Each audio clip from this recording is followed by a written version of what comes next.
Pastor Josué Brandão, tenha a oportunidade, querido.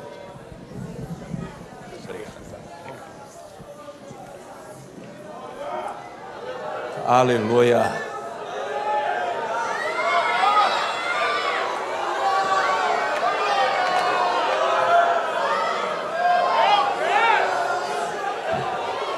Honra, glória, louvor, tributo, aplausos, exaltação, adoração, única e exclusivamente a Ele que é santo.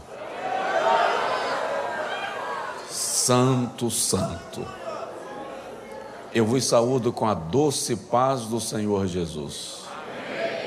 Vos saúdo com a doce paz do Senhor Jesus. Podem sentar, muito obrigado. Coisa linda Deus está fazendo aqui.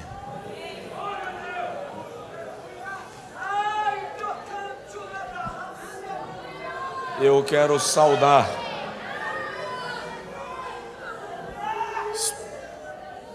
de maneira distinta pastor Wagner Gabi, pastor presidente desta igreja, na pessoa do seu vice-presidente, pastor Josias Kromiek, é assim que pronuncia?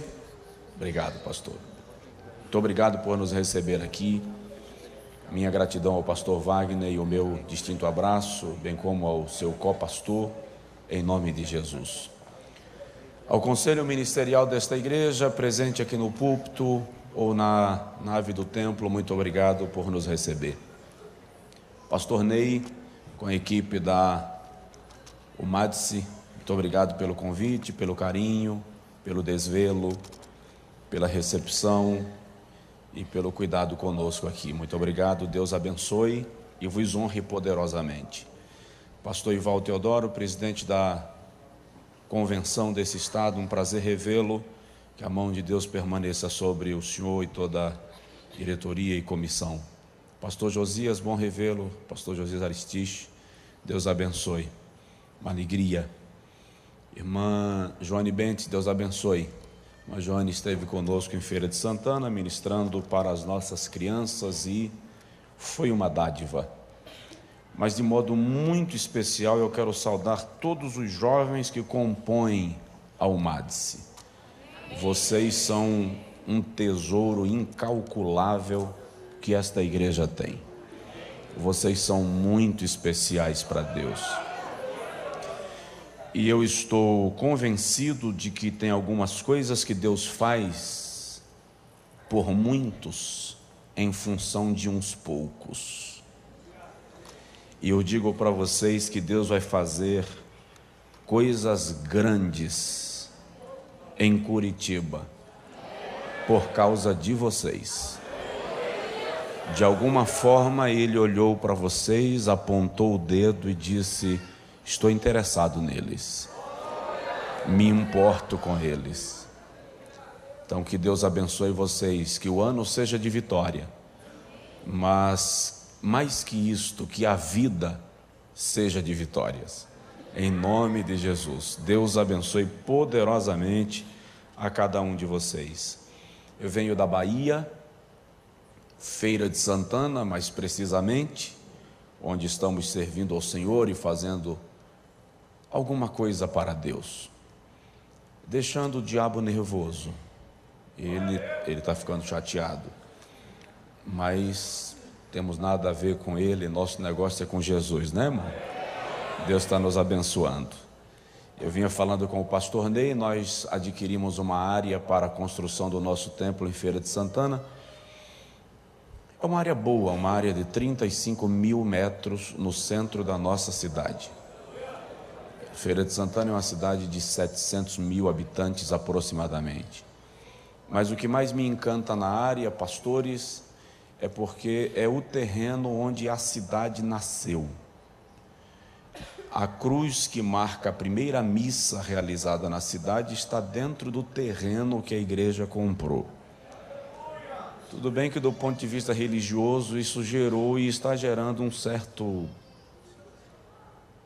um certo negócio, uma certa coisa. Mas do ponto de vista espiritual, isso está causando assim um frenesi, e o adversário tem se movido. Mas maior é aquele que está conosco do que aquele que está contra nós. Amém? Estamos felizes. Vamos para a Bíblia? Eu quero compartilhar com os irmãos algo da parte de Deus. Abre comigo sua Bíblia no Êxodo, capítulo de número 40, versículo de número 34. Eu agradeço o convite para estar aqui com vocês. De modo especial agradeço ao Matse por nos receber. Deus abençoe na pessoa da sua coordenação, liderança e do seu pastor Wagner Gabi. Êxodo capítulo de número 40. O texto diz assim, Êxodo 40, 34. Então a nuvem cobriu a tenda da congregação e a glória do Senhor encheu o tabernáculo. Então a nuvem cobriu a tenda da congregação e a glória do Senhor encheu o tabernáculo. Queremos a tua glória. Quantos querem a glória de Deus, digam amém. Diga comigo, Senhor, eu quero a tua glória.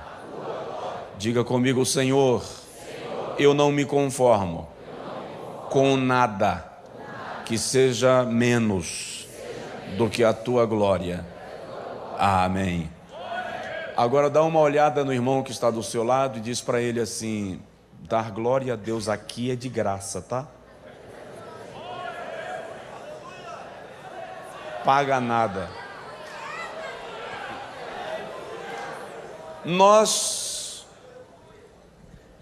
estamos vivendo um período bem parecido com aquele período que Moisés viveu e que o texto não relata no Antigo Testamento, vem relatar no Novo Testamento. Êxodo capítulo 29 mostra que quando Moisés subiu ao monte e ficou lá por 40 dias e 40 noites, ao descer ele precisou usar um véu por causa da presença da glória de Deus, e por conta dela ninguém conseguia olhar na face de Moisés por causa da presença da glória. Esta é a menção do Antigo Testamento. Porém, Paulo, quando escreve a segunda carta aos Coríntios, no capítulo 3, traz uma revelação que o escritor do Antigo Testamento não menciona. Paulo diz que chegou um momento que a glória de Deus no rosto de Moisés se esvaía, capítulo 3 da segunda carta aos Coríntios. E porque a glória se esvaía, Moisés continuou usando o véu para que o povo não percebesse que a glória estava indo embora. Aí Paulo diz que por conta disto, o coração do povo hebreu se tornou obscurecido ou endurecido. O que tem acontecido com muita gente, com muitas igrejas na nossa geração, é que estão perdendo a glória e estão inventando artifícios para disfarçarem a perda desta glória. No entanto, em todo tempo, em toda época, em todas as gerações, Deus sempre teve um remanescente, um grupo apaixonado pela sua presença. Algumas pessoas que não abrem mão da sua glória e da sua presença. E é sobre isso que eu quero compartilhar com vocês nesta noite.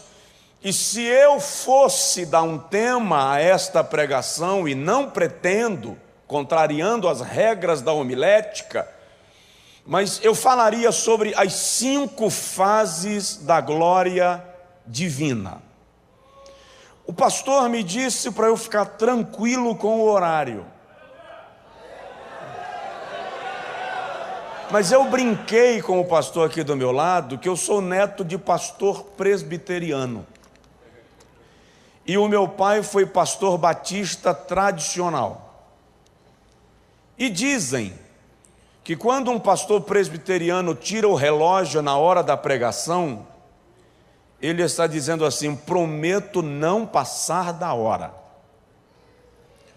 Mas dizem que quando um pastor batista tira o relógio na hora da pregação, ele está dizendo: vou cumprir cada tempo em cada tópico da minha pregação.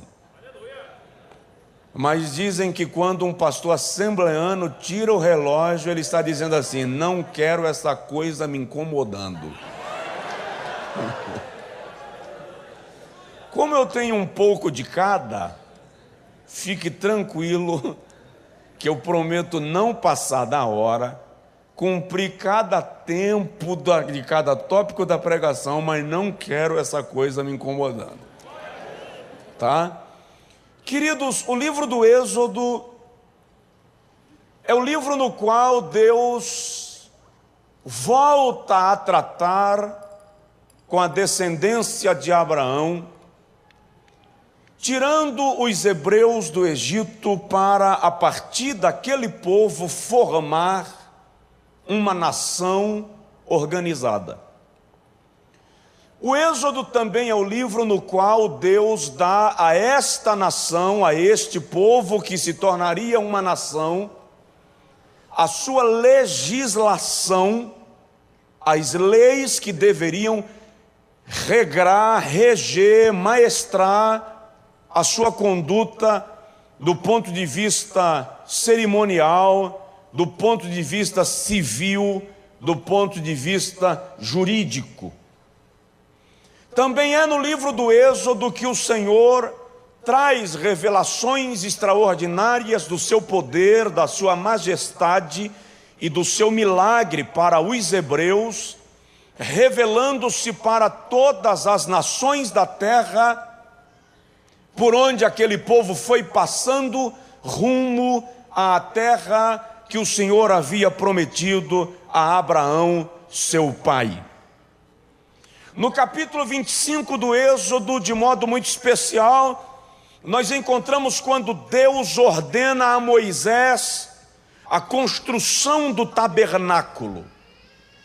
O tabernáculo que seria composto por alguns elementos e que tipologicamente já prefigurava a igreja e a presença de Deus na igreja. O tabernáculo era uma figura da igreja, ou seja, a igreja é o tabernáculo de Deus nesta dispensação. Dá um toque de leve no vizinho e fala com ele: você é o tabernáculo de Deus. Paulo, quando escreve aos Efésios, capítulo 2, versículo 20 a 22, diz que nós somos a morada de Deus em espírito, bem ajustada, bem ornada, como templo de Deus, edificado sobre o fundamento dos apóstolos e dos profetas, dos patriarcas e dos profetas. Agora observe que no capítulo 25, versículo 10 do Êxodo, o Senhor diz para Moisés assim: no tabernáculo farás para mim também uma arca de madeira de acácia. Gosto desse versículo. Gosto dele porque a madeira de acácia era bela em sua coloração, mas era tortuosa e cheia de nós. Ninguém escolheria madeira de acácia para fazer o móvel da sua casa, a bancada da igreja, o púlpito de um templo suntuoso. A madeira de acácia não se adequava a padrões devido à sua tortuosidade e nós, da sua própria estrutura.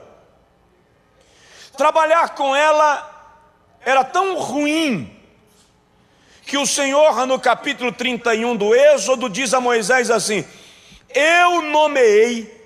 eu escolhi e nomeei a Bezaleel e o capacitei enchendo-o do Espírito para lavrar em madeira. Ou seja, era tão ruim de ser trabalhada que só era possível se o artesão fosse cheio do Espírito Santo. Mas quando o Senhor faz a arca, aquela caixa de madeira defeituosa, porque a arca nada mais era do que uma caixa de madeira, o Senhor diz a Moisés assim: agora que a arca está pronta, betuma, com ouro batido, por dentro e por fora. Aí eu fico apaixonado, porque a madeira de acácia representa a nossa natureza, nos representa. Você pode ser lindo demais, linda demais, olhou no espelho hoje e admirou a sua beleza, mas no final das contas, para trabalhar com você é um mistério. Você é cheio de defeitos, cheio de complicações, cheio de caprichos, cheio de vontades, e ninguém te escolheria para ser o tabernáculo de Deus, mas Jeová olhou para você exatamente assim e diz: pega para mim, porque eu vou fazer lá o meu santuário. E por que ele manda colocar ouro batido por dentro e por fora? Porque na Bíblia, ouro fala da natureza divina. E quando o Senhor diz coloca ouro por dentro e por fora e cobre, reveste, Ele está dizendo o seguinte: depois que eu tomo posse de você, ninguém mais vê a tua natureza, os teus defeitos, as tuas qualidades, não é mais você. Agora a minha natureza te revestiu por dentro e por fora. Quem olhar para você só vai ver a minha presença, porque você é tabernáculo de Deus. Dá para dar um glória a Deus por isso? Então Deus habita em nós, e quem olha para nós precisa ver Deus. Aí o capítulo 40 do Êxodo, versículo 34 que nós lemos, chega a hora da inauguração do tabernáculo. A arca era o maior símbolo do tabernáculo. Ela representava a própria presença de Deus, tanto que ela não ficava aos olhos de todos, ela ficava no lugar santo dos santos. Somente o sumo sacerdote tinha acesso a ela uma vez por ano. E aí, no dia da inauguração do santuário, do tabernáculo, a Bíblia diz que a nuvem cobriu a tenda e a glória do Senhor encheu o tabernáculo. A palavra glória no Antigo Testamento tem conotação variada. Primeiro, glória fala do poder de Deus na criação. Os céus proclamam a glória de Deus. Salmo 19. Abacuque capítulo 3, versículo 3, numa linguagem bem poética, Abacuque diz assim, canta assim: Deus veio de Temã, e do monte de Parã veio o santo. A sua glória cobriu os céus, e a sua presença encheu a terra. Raios de luz saem das suas mãos. Está falando de um Deus que revela a sua glória na criação. Lembro-me agora de um novo convertido, analfabeto, lá no Nordeste, que encontrou com um professor no supermercado, e o professor disse: então agora você vê Deus. E o novo convertido disse: vejo, sim senhor. E o ateu disse assim: interessante, eu já li diversos livros procurando ver Deus e não achei. O novo convertido, sem saber o que dizer, disse assim: faz assim, vai lá em casa amanhã, meio-dia, que eu vou te apresentar Deus. E o professor disse: estarei lá. E o irmãozinho chegou em casa e disse: Jesus, dá um jeito e aparece aqui amanhã, meio-dia, porque eu prometi lá para o professor que ia te mostrar para ele. Quando o professor chegou meio-dia no Nordeste, irmão, vocês fritam ovo na calçada. Novo convertido disse ao professor: vem cá no quintal da casa, na parte de trás da casa, e olhou para o professor e disse: agora olha para o sol, fita os olhos lá dentro. E o professor disse: você está doido? Ninguém consegue olhar para o sol meio-dia, está maluco? O novo convertido disse: amigo, você não consegue olhar para uma criatura e está querendo apertar a mão do Criador?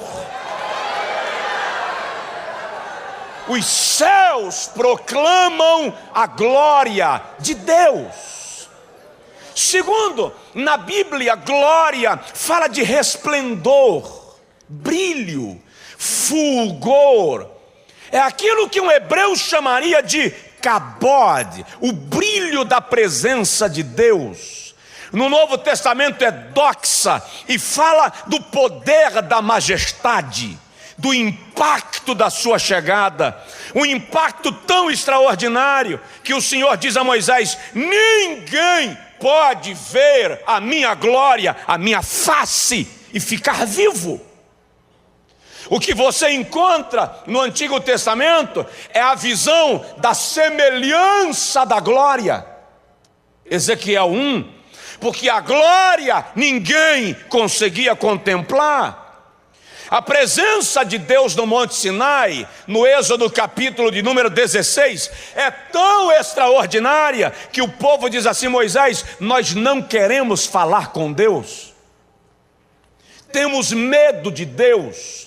Vai você e fala com Ele, e tudo que Ele te disser, isto faremos. Ou seja, ninguém resiste à presença do seu poder, à presença da sua glória, à grandeza da sua majestade. Mas glória também fala de habitação, morada, Shekinah ou Shekinah, que significa morada, Deus morando no meio do seu povo em glória. Isso é no Antigo Testamento.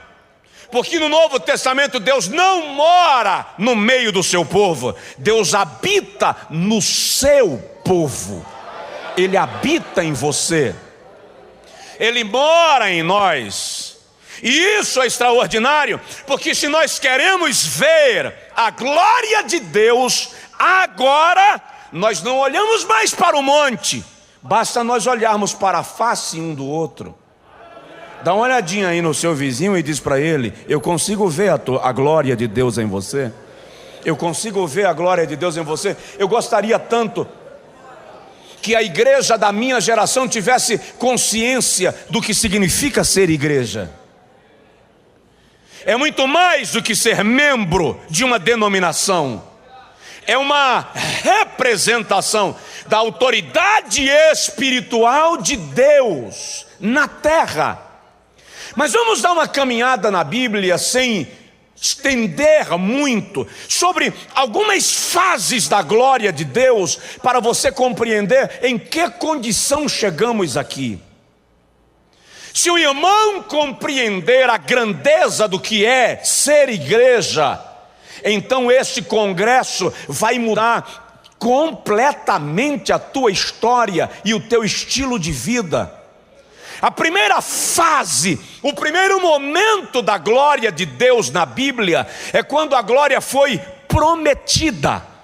Preste atenção nisso. Deus é um Deus de promessas. E Deus nunca te propõe um desafio sem te fazer uma promessa. Sempre que Deus te dá uma missão, Ele te dá uma garantia baseada numa promessa. Israel saiu do Egito sob liderança de Moisés, Êxodo capítulo 14. Menos de 3 meses depois, Israel começou a sentir saudade do Egito. Lá nós tínhamos cebola, pepino. O cara, para sentir saudade de cebola e pepino, tem que estar com um paladar bem complicado. E Israel começa a reclamar. Aí no capítulo 16, versículo 7 do Êxodo, a Bíblia diz assim, o Senhor diz assim: amanhã, a esta hora, vereis a minha glória. Há uma promessa de Deus ao teu respeito. Você não está aqui sem promessa. Deus fez um propósito na sua vida. Eu gosto sempre de afirmar, e posso afirmar biblicamente, que Deus não brinca de roleta russa. Deus não brinca de jogo da sorte. Você não chegou aqui por acaso. Você não é um resultado de uma tentativa de acerto e erro de Deus. No dia que você nasceu, milhares de crianças nasceram. Centenas delas morreram. Ao longo da tua história de vida, morreram milhares de pessoas, parentes teus, conhecidos e desconhecidos. E você chegou até aqui porque foi sorte. Não. Há uma promessa ao seu respeito. Quando você foi gerado, Jeová apontou o dedo para você e estabeleceu algo para a sua vida. A minha mãe é uma baixinha de 1,52 m, branquinha, dos olhos verdes, uma gata, linda. Mas quando a minha mãe ficou grávida do menino que viria a ser Josué, a situação econômica não era legal. E ela me disse que para eu contar esse testemunho, eu tenho que avisar que ela não conhecia a Deus. Então a minha mãe resolveu que não teria a criança. Então tomou um enxás abortivos e a criança não morreu. Ela foi a um médico e o médico aplicou uma injeção abortiva e a criança não morreu. A média do tamanho de uma criança recém-nascida é de entre 48 e 52 centímetros. Eu nasci com 56 centímetros. 4,8 kg. Para uma mulher de 1,52 m, eu nasci quase do tamanho dela. Aí eu brinco com a minha mãe e digo para ela o seguinte: quanto mais a senhora engolia veneno, mais eu engordava. Mas qual é o segredo disso? O segredo é: antes que saísses da madre te santifiquei. Deus não escolheu você no 50º ano da Almadice. Deus lhe escolheu no ventre da sua mãe. Escreveu a sua história, planejou a sua vida, fez uma promessa ao seu respeito. E todas as vezes que o diabo quis tocar em você, Jeová disse: tem limite, porque eu tenho uma promessa acerca dele, acerca dela. Se você tem uma promessa, levante a sua mão e dê um brado de glória a Deus e aleluia. Então a primeira fase da glória é quando ela é prometida, e quem tem uma promessa da glória de Deus não precisa brigar por coisas temporais. Você não encontra Abraão brigando com Ló para decidir ir para o lugar melhor. Por quê? Porque quem tem promessa não se preocupa com a localização geográfica, sabe que onde chegar vai ser abençoado. Você não encontra Isaac, já foi mencionado aqui, brigando pelo poço que enterraram. Enterraram o poço, ele vai embora para o deserto. Por quê? Porque quem tem promessa sabe que onde chegar vai florescer. Há uma promessa da glória de Deus na sua vida. Você vai florescer, não importa as armadilhas que vão fazer contra você, não importa as calúnias que vão levantar, os ataques que você vai sofrer. Jeová fez uma promessa e Deus não brinca de prometer, Ele promete para cumprir. Então dá uma provocada no seu vizinho e diz para ele: descansa na promessa. O interessante desse negócio de promessa é que algumas você já esqueceu e Jeová traz à tona. Eu chamei a minha mãe um outro dia e eu disse para ela: mãe, eu acho que Deus chegou aqui em casa e chamou o cara errado. E ela me perguntou por quê. Eu disse, é muito simples, eu tenho um irmão mais novo do que eu. O meu irmão é a comunicação em pessoa, ele é muito sociável, ele chega e avisa que chegou, faz amizade com muita facilidade, ele consegue vender água perto da fonte. Ou seja, tem a fonte ali, ele consegue pegar um copo e vender para o camarada. É incrível a facilidade que ele tem de se comunicar. E eu disse à minha mãe, no meu caso, eu consigo embarcar em Salvador e desembarcar no Japão, sem dar uma palavra com quem sentou do meu lado. Eu tenho dificuldade de falar, eu tenho dificuldade de iniciar uma conversa, eu tenho uma dificuldade violenta de falar em público, a língua seca, a perna treme, não suporto viajar, não gosto de sentar no banco da frente, não fico triste quando não me apresentam, fico tranquilo quando me esquecem lá embaixo. Não é humildade não, é timidez mesmo. Então minha mãe disse, meu filho, mas Deus sabe o que faz.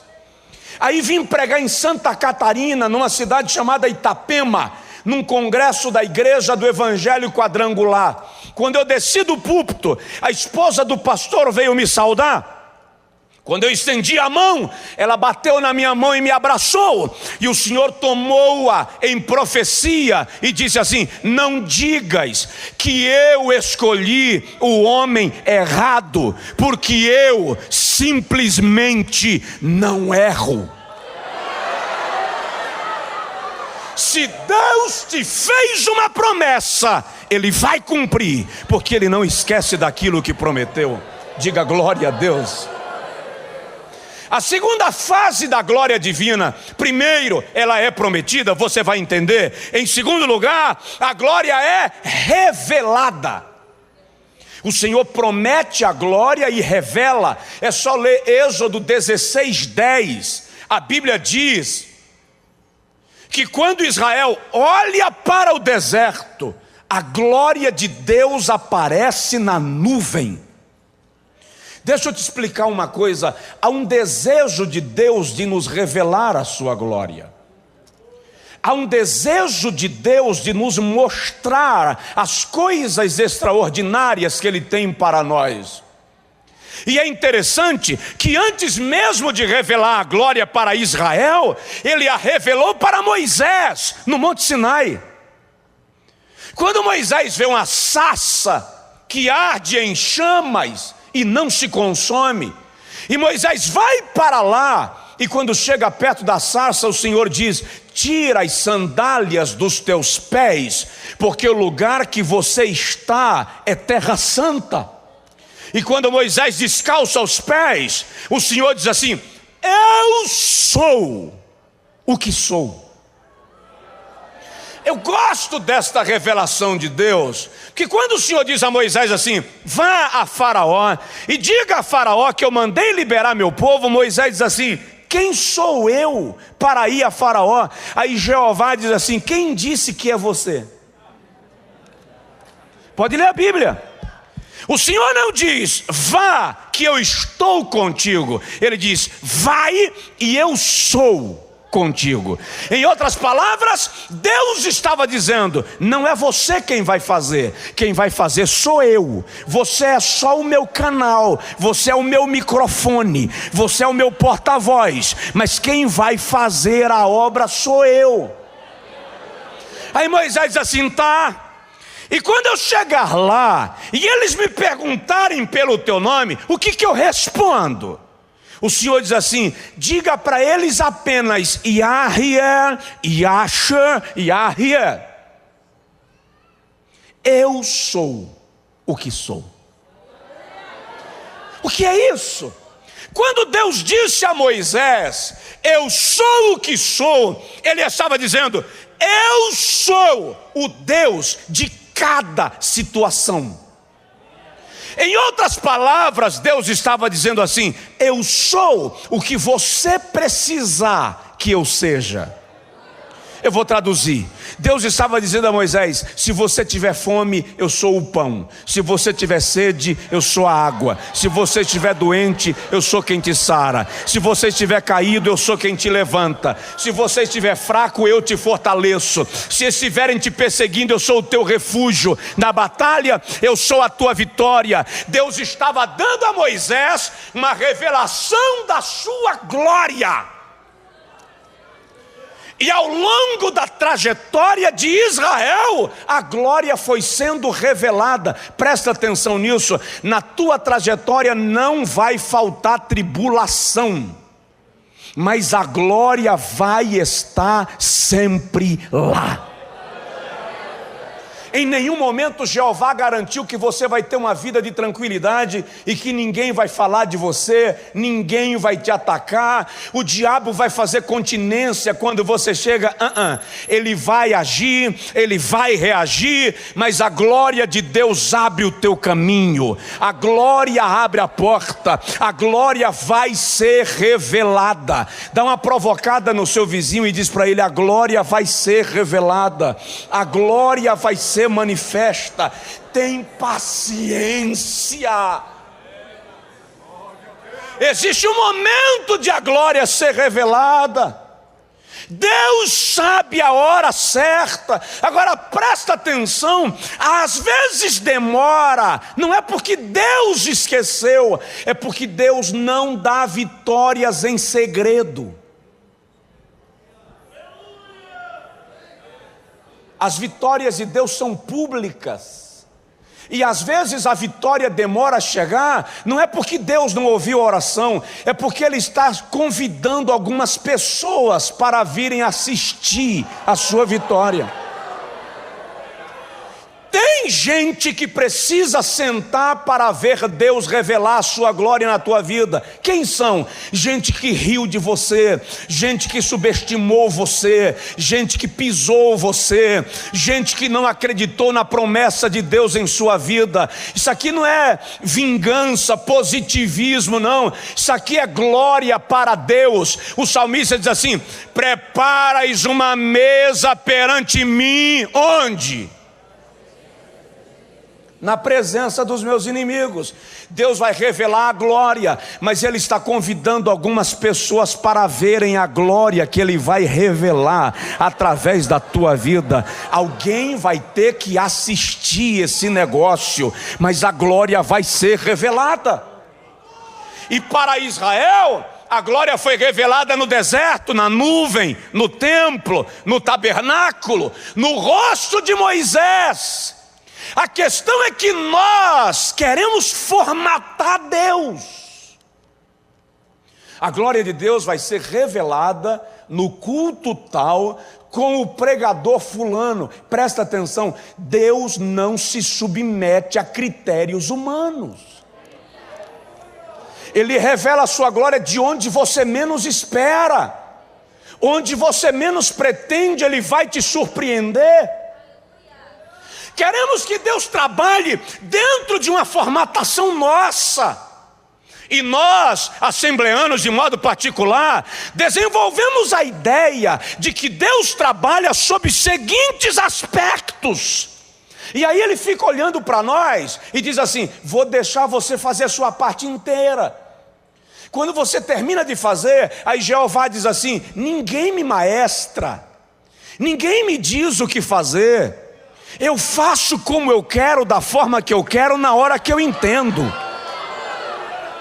E aí você não entende quando Deus revela a glória, não através de quem você pretendia, mas de um anônimo que Ele levanta no meio do arraial e faz a sua glória manifesta, porque Ele é Deus nos céus e na terra. Deus é Deus.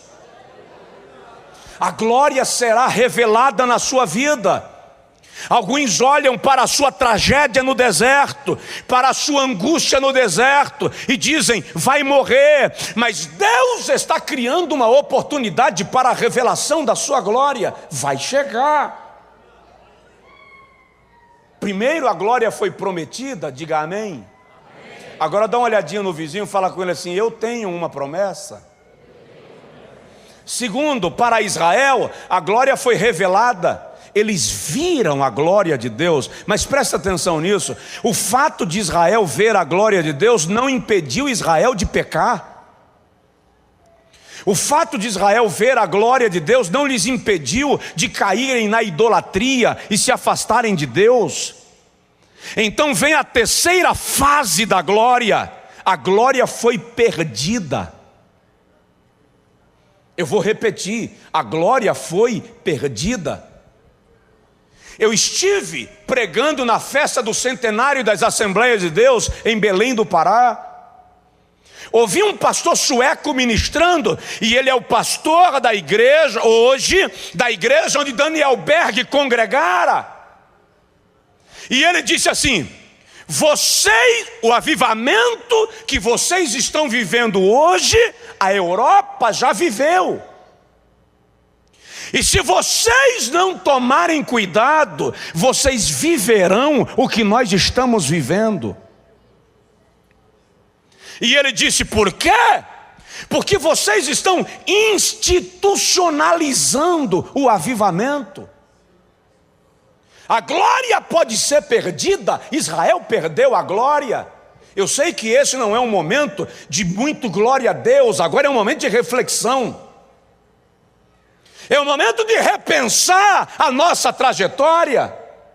Eu disse essa semana num congresso de missões que a vida cristã é uma corrida de bastões. Nós somos a 5ª geração de pastores pentecostais neste país. Mas a 4ª não morreu. Ela ainda está aqui sentada. Eles estão passando o bastão. E o problema é que a 5ª geração precisa aprender princípio de honra. Precisa honrar a geração que está entregando o bastão, porque agora está bom, mas está bom não é porque nós somos melhores, é porque eles abriram caminhos e arrancaram tocos. Eles abriram estradas para que hoje a gente consiga correr mais. E numa corrida de bastão, quem recebe o bastão tem que continuar correndo na mesma velocidade que o anterior estava correndo, para ganhar a corrida. E o risco que nós estamos correndo, dá licença, eu não vim doutriná-los, eu vim apenas trazer uma palavra profética para a sua vida. Eu já vi pregador dizendo que Salomão teve um reino de paz porque Davi era sanguinário, mas Salomão era homem pacífico. Não, senhor. Salomão teve um reino de paz porque Davi eliminou todos os inimigos de Israel. Então, quando Salomão subiu ao trono, não havia inimigo a ser vencido, só precisava organizar a nação. Essa 5ª geração precisa entender que os maiores desafios foram vencidos pelas gerações anteriores. Mas nós temos que ter cuidado para não fazermos como Salomão, na vaidade da nossa grandeza, esquecer do que foi feito antes e deixar o coração se afastar de Deus e pecarmos contra Ele. Porque Deus não vai tolerar que brinquemos com a sua glória.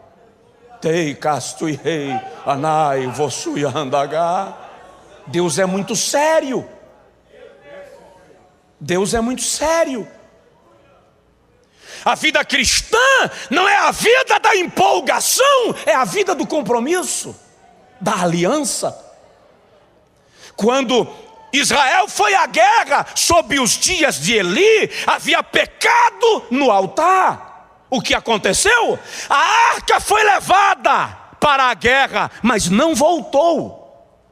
Os filisteus tomaram a arca, e a mensagem final foi Icabod, ou Icabod, sem glória. A glória foi embora.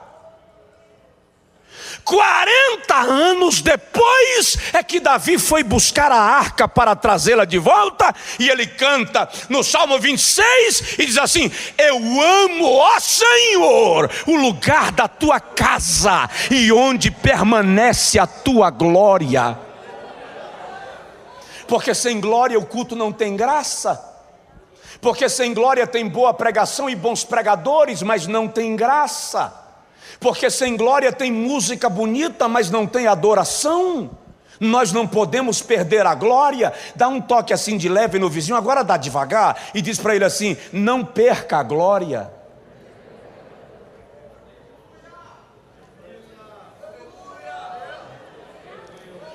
Ezequiel capítulo 10, a glória foi perdida, foi prometida, foi revelada e foi perdida.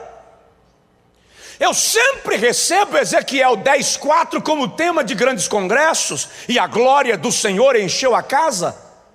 Mas só que ali, se você for ler o texto, a glória não encheu a casa porque estava chegando, a glória encheu a casa porque estava saindo. A glória saiu do lugar santo dos santos e veio para o lugar santo. Todos viram a glória, mas se você ler o contexto, Israel estava em pecado.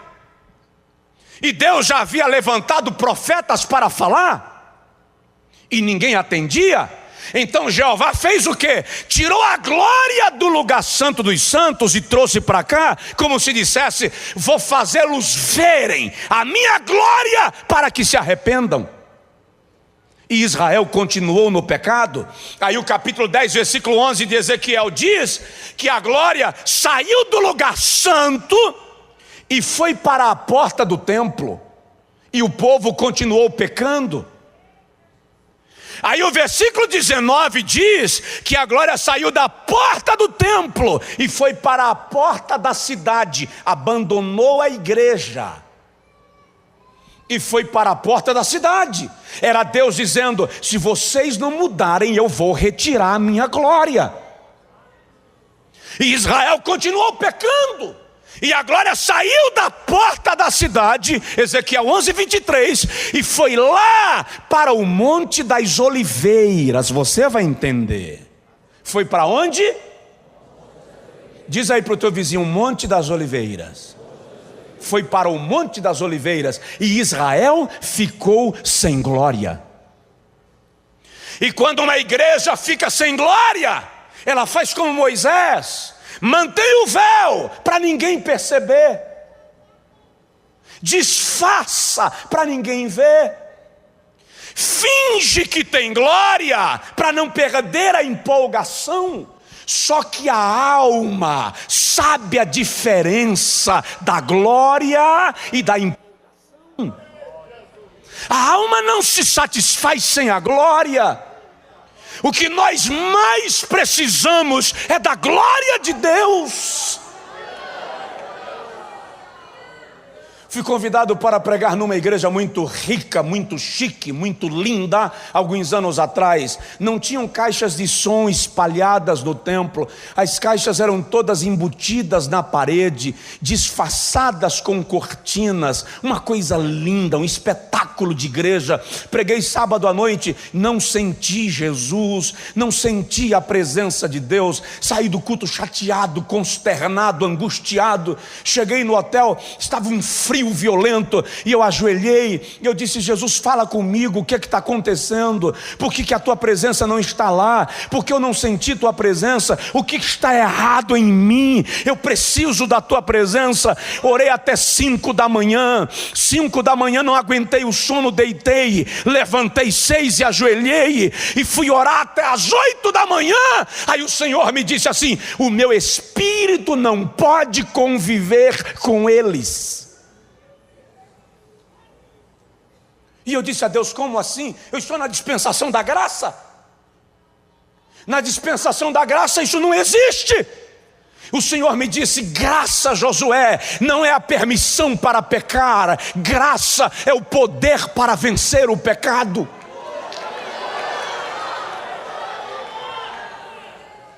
E eu disse a Deus: o que está acontecendo? Ele disse: não prega o que você planejou, deixa eu falar na tua boca o que eu quiser. E eu disse a Deus: o Senhor sabe que pode me usar.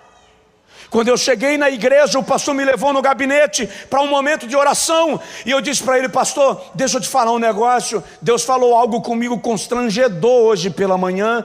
E ele me disse: fala. Se Jesus me disse que ele não vem mais em culto aqui na tua igreja, veio hoje pela manhã para me fazer companhia e vai embora comigo, tu tá só. Ele disse assim: Josué, eu sei que Deus foi embora.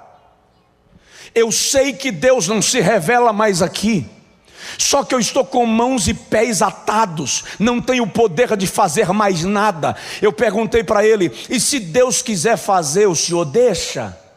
Ele disse: ele é dono da igreja, então vamos para frente.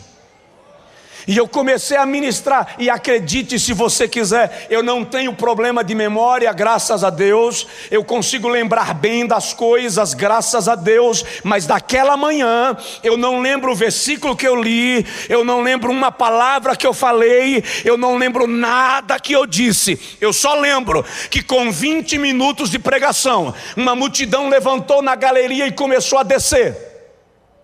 Eu pensei que eles estavam chateados e estavam indo embora. E eles vieram pelo corredor central e ajoelharam na frente do púlpito. Pastores começaram a descer do púlpito e ajoelhar também. Jovens tiravam preservativos das carteiras e jogavam em cima do púlpito. Irmãos tiravam carteira de cigarro do bolso e jogavam em cima do púlpito. A glória de Deus se revelou naquele lugar de maneira extraordinária. Nós vamos ter que escolher o que nós queremos aqui dentro, o pecado ou a glória. Porque a glória não vai ficar se nós não abrirmos mão daquilo que Deus não quer.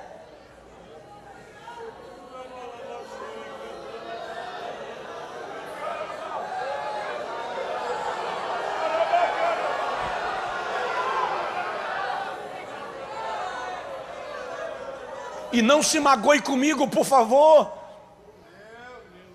Eu vim da Bahia. Tenho nada a ver com nada. Eu sou apenas a boca. Nós queremos a glória. E Deus quer nos dar a glória. Ele está olhando para nós e dizendo: eu quero dar para vocês a minha glória. Jeová está dizendo assim: Curitiba ainda não viu o que eu pretendo fazer com ela, através da minha igreja.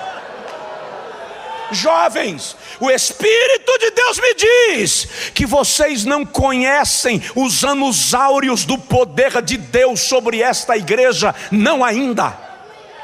O que Ele tem para derramar sobre esta igreja é tão extraordinário que eu vos digo: Ele vai fazer uma mudança poderosa nesse lugar.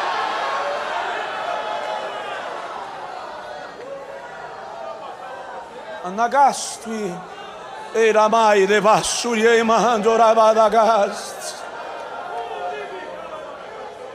Mas presta atenção nisso.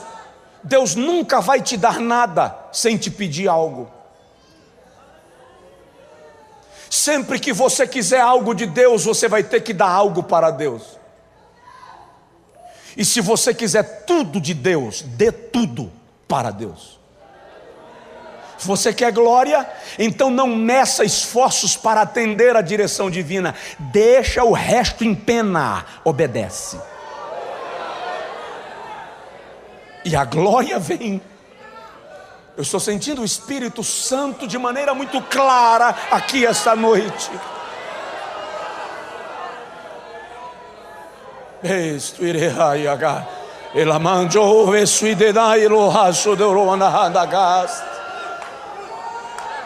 Não perca a glória. Não perca tempo com coisa boba. Não brigue por poço no deserto. Você tem promessa. Não dispute espaço. Não brigue por cargo. Não clame por reconhecimento. Você tem promessa.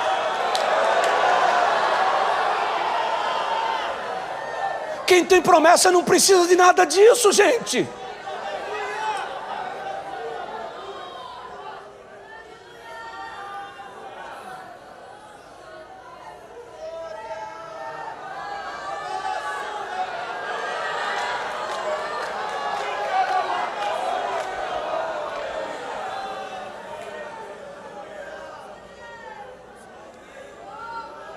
Perca tudo, mas não perca a glória. A glória foi perdida. Vamos seguir. Preciso parar.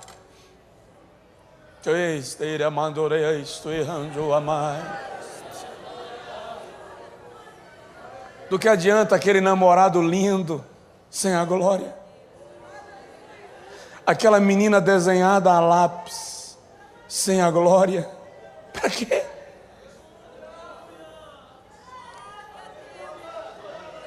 O jovem chegou para mim um dia e disse assim: pastor, parece que ela não é gente. Ela é tão linda que ela parece que não é gente. Mas Deus não quer isso para você, porque não tem glória. Mas eu tenho uma notícia boa para a sua vida esta noite. A glória foi prometida, diga comigo, prometida.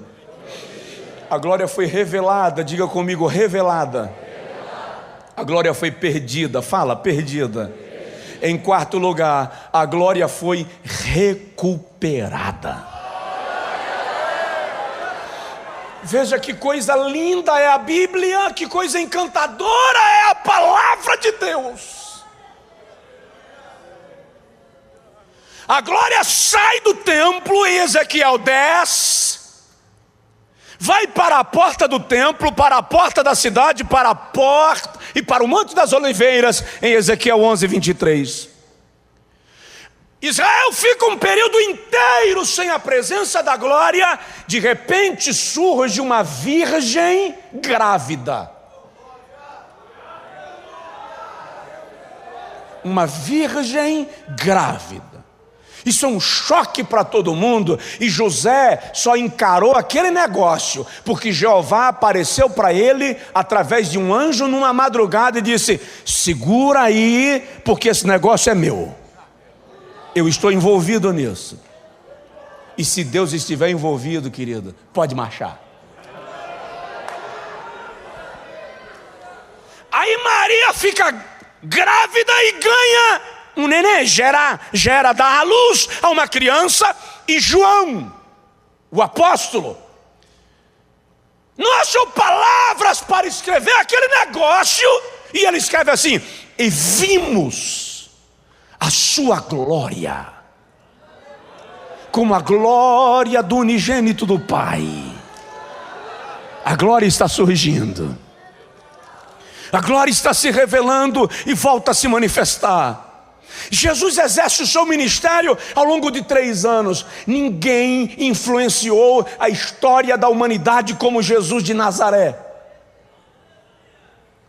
Aliás, o historiador diz que Auguste Comte, sociólogo francês, chamou um dia o seu auxiliar, que era um cristão, e disse: eu vou fundar uma religião mais poderosa do que o cristianismo.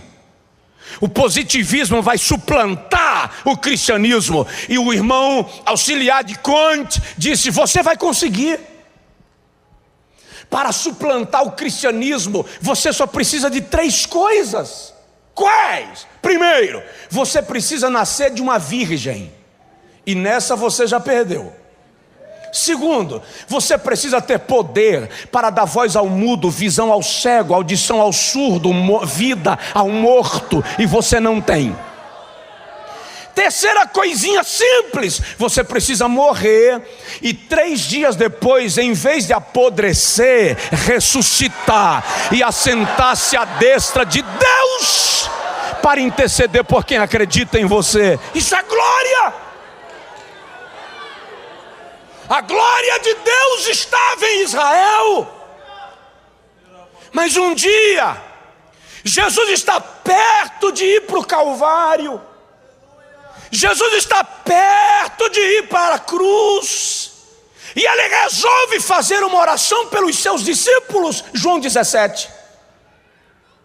E no versículo 1, Jesus diz assim: é chegada a hora em que o Filho precisa ser glorificado.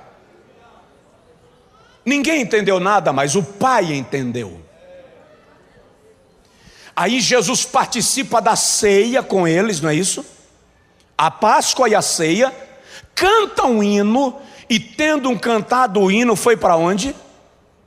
Para o Monte das Oliveiras. fazer o que lá? A glória foi para o Monte das Oliveiras. Jesus canta um hino e vai para o Monte das Oliveiras. E lá, João 17,5, Pai, lembra-te daquela glória que eu tinha contigo antes da fundação do mundo. Lembra-te da glória que me fazia maior do que os anjos e os homens. Lembra-te da glória que eu renunciei e me tornei menor do que os anjos, Hebreus 2,9. Lembro.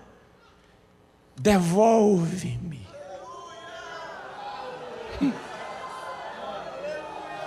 Devolve-me aquela glória que eu tinha contigo antes da fundação do mundo. Me dá de volta.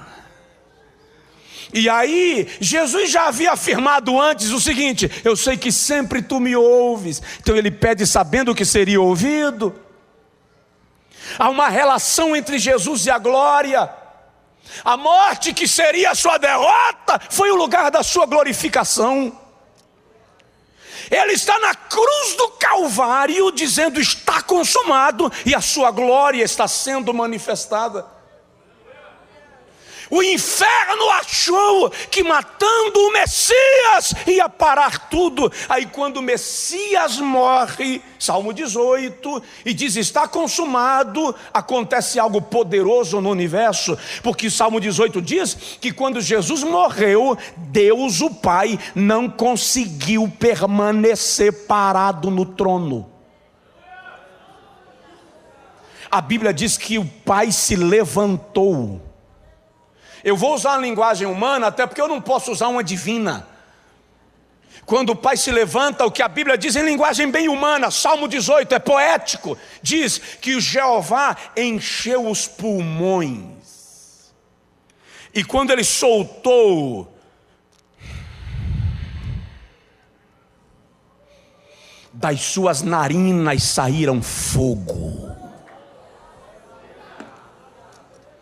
Das suas entranhas saíram brasas. E aí a Bíblia diz que Jeová chamou um querubim, e está escrito assim: e montou num querubim e voou. Os céus não puderam conter o Criador.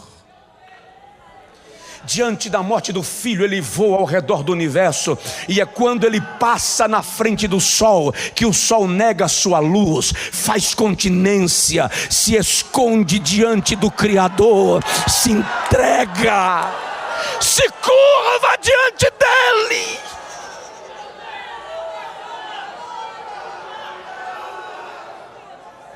Nós estamos falando do Todo-Poderoso, irmãos.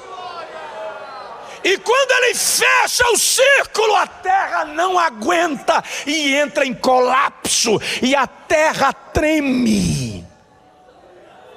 E o véu do templo se rasga. Como? De alto a baixo. Por que se rasgou de alto a baixo? Porque foi o próprio Deus quem rasgou o véu e abriu o caminho da reaproximação. Ou seja, a glória foi recuperada.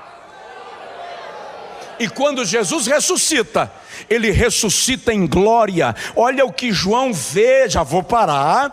Olha o que João vê de Jesus em Apocalipse 1. Ele diz: eu estava na ilha de Pátimos e ouvi uma voz como de trombeta que falava por detrás de mim, e virei para ver quem era, e vi um semelhante ao Filho do Homem, e os seus cabelos eram brancos como a branca lã, e os seus olhos como chama de fogo, e o seu rosto resplandecia como o sol na sua força, e a sua língua era como espada afiada de 2 gumes, e estava vestido de uma veste talá resplandecente, e tinha um cinto de ouro puro à altura do peito, e os seus pés eram como latão reluzente saído da fornalha.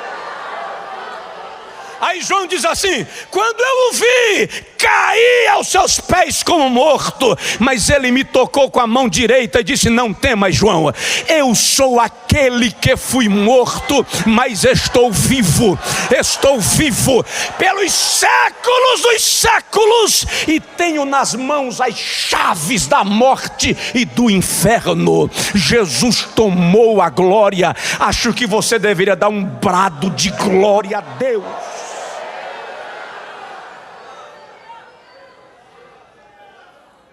Fica de pé, por favor, quem puder.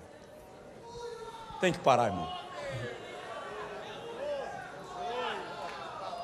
Qual é a quinta fase da glória de Deus? Já vou parar, não comento mais. Só em falar é o suficiente. Qual é a primeira fase da glória? Primeiro, ela foi prometida. Segundo, ela foi revelada. Terceiro, ela foi perdida. Quarto, ela foi recuperada. Mas em quinto lugar, essa notícia é para o Madison. A glória foi repartida. Deixa só eu explicar com um versículo bíblico. Umzinho. João 17,5, Jesus diz assim: Pai, devolve-me aquela glória. Não é isso? E o Pai devolveu. Já provei que devolveu biblicamente. Aí João 17,22, Jesus diz assim: Pai, sabe aquela glória que o Senhor me devolveu? Sei, o que é que tem? Aquela glória que o Senhor disse que não daria a ninguém mais. Sei, irmão, eu tenho um filho, eu sei como é que pai e filho conversam. Aquela glória que o Senhor falou que não ia dar a ninguém mais. Sei. É o seguinte, pai, eu fiz um negócio com aquela glória. Você fez o quê? A glória que tu me deste, eu dei. Mas deu a quem? Eu dei aos meus discípulos. Eu dei à minha igreja. Eu dei para que eles sejam um, como eu e o Senhor somos um.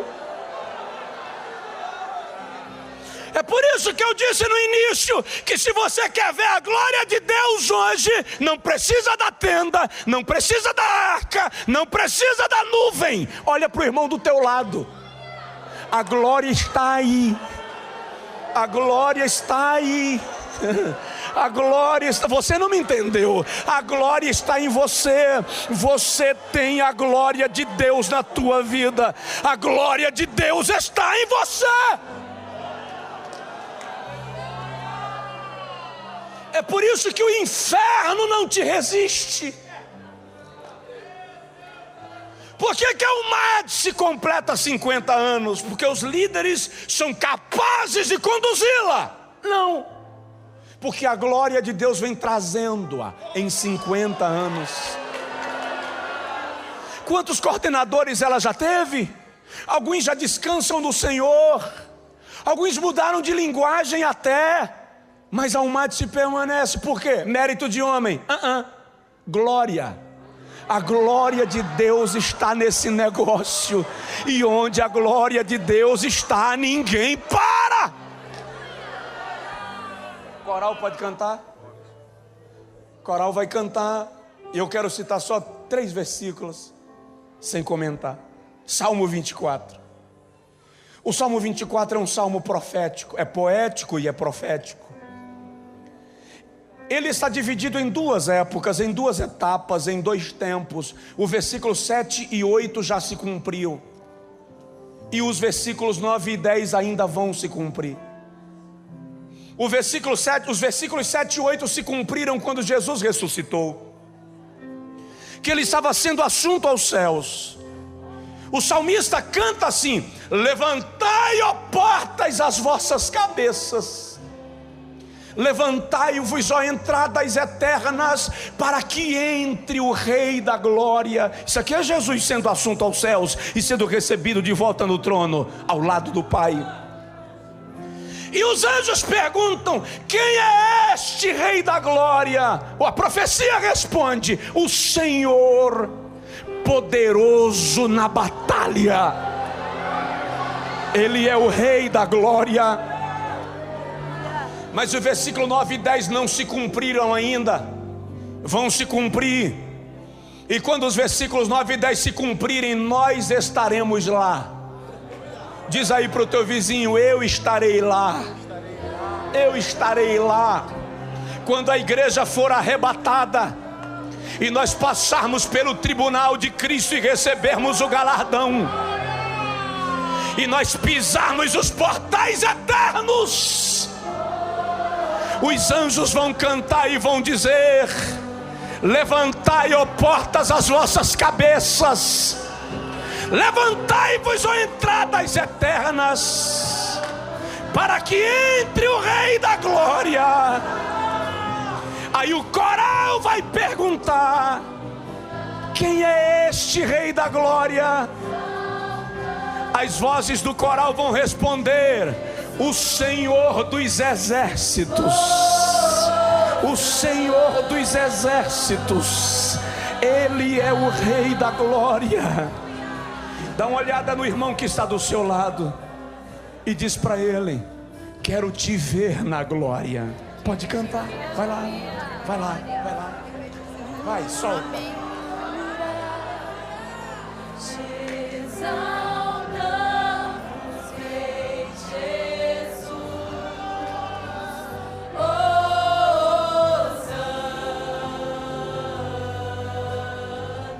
Adore a Deus, adore.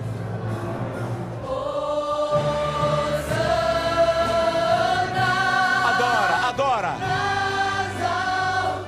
Adora.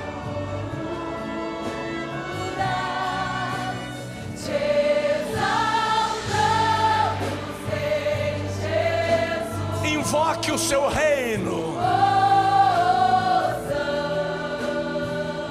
Invoque sua majestade.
Pedimos mais de ti, pedimos mais de ti, pedimos mais de ti, mais de ti.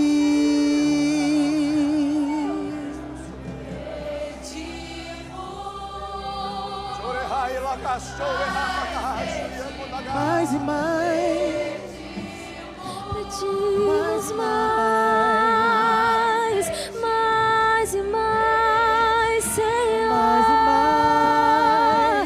mais de ti, mais de ti, pedimos Deus, mais de ti, Senhor, mais de ti, Senhor, mais de ti, Senhor,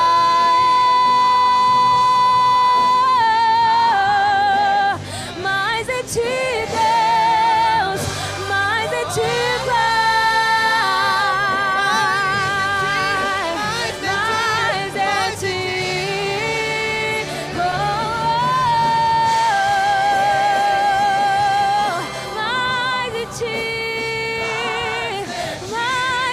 Adore a Deus, adore a Deus, adore a Deus. mais de ti, Pai, mais de ti, Pai.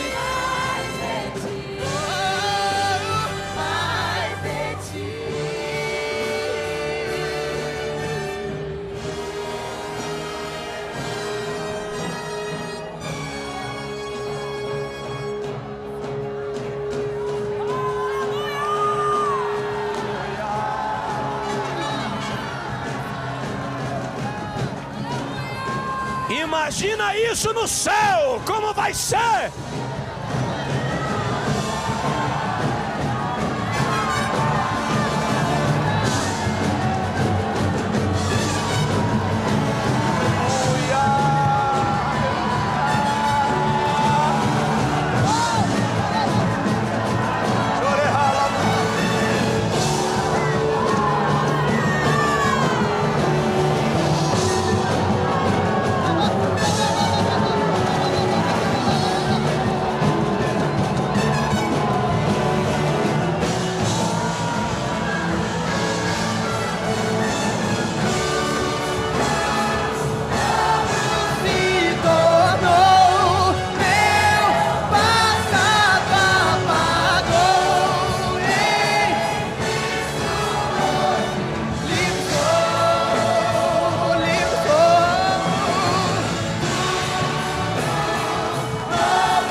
Imagina quando tudo isso for potencializado pelo corpo glorificado, como vai ser na glória diante do trono de Deus.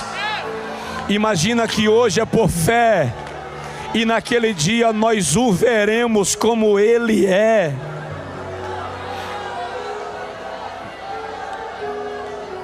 Você que está conosco esta noite, nos dando a alegria da sua presença, e que de repente está afastado da igreja, eu quero te convidar nesta noite para sair do teu lugar e vir à frente, receber a oração, entregando a Jesus a tua vida, se reconciliando com Deus. Eu vou pedir ao irmão, à irmã, observe do seu lado esta pessoa aqui na nave ou lá na galeria, se é um amigo que nos visita, um irmão que esfriou na fé. Convide-o agora, convide-a para sair do seu lugar e vir aqui receber uma oração. E por gentileza, venha com ele, venha com ela. Nós vamos orar por sua vida e Deus vai lhe abençoar e lhe suprir com a sua glória. Sai do seu lugar agora, e quando o irmão sair do seu lugar com esta pessoa, acena assim com a mão e me avisa que está vindo. A igreja vai dar glória a Deus por cada vida que nesta noite renovar a sua aliança com o Senhor. Este é um momento especial de Deus para a sua vida. Você que nos visita, meu amigo, minha amiga, e que quer fazer uma entrega da sua alma ao Senhor Jesus agora, eu te convido em nome de Jesus, dá um passo à frente, dá um sinal onde estiveres, e nós vamos orar por tua vida esta noite. Deus te abençoe. Lá na galeria, Deus te abençoe. Alguém se aproxima desse senhor, por gentileza, e vê se é possível conduzi-lo até aqui junto ao altar. Enquanto isso, outra pessoa na galeria ou aqui na nave, quem sabe no auditório, venha. Jesus lhe ama e quer mudar a sua história de vida. vem à frente. Esta noite é especial e Deus a separou em função da tua vida. Há mais alguém que deseja, enquanto o Senhor que está lá na galeria chega aqui à frente, nós te convidamos para a bênção, nós te convidamos para a graça, nós te convidamos para a salvação. Dá um sinal onde você estiver, ou o senhor, a senhora, e vem andando. Nós vamos interceder por tua vida. Tudo novo se tornou, meu passado apagou, em Cristo hoje livre sou. Esta é a proposta de Deus para a tua vida nesta noite. Ele vai apagar o teu passado, vai renovar a tua história e te fazer livre. Isso, livre. Venha Jesus. Ali vem o Senhor. Irmão, dá uma olhadinha do seu lado, atrás de você. Pode ser que esta pessoa esteja precisando de um auxílio. Você é uma mão profética. Ao tocar nesta pessoa, laços poderão ser quebrados, opressões podem ser desfeitas. E se ele ou ela desejar, venha com ele, venha com ela, e nós vamos orar por sua vida. O Senhor está chegando, nós já vamos orar por ele em nome de Jesus.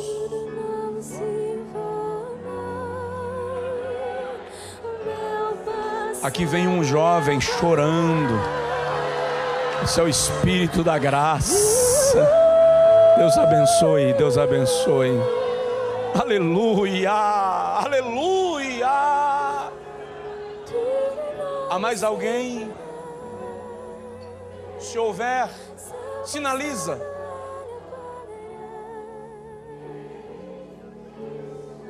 Estendam as mãos para cá, por favor. Pai, nós te agradecemos por estas vidas atraídas a ti pelo Espírito Santo. Ó Senhor, perdoe seus pecados, registra os seus nomes no teu memorial e dá-lhes alegria da tua salvação, em nome de Jesus. Amém. Dá um abraço nele, querido, como Jesus daria, por favor. Deus abençoe. Muito obrigado pelo convite. Uma vez mais, minha gratidão. Deus abençoe.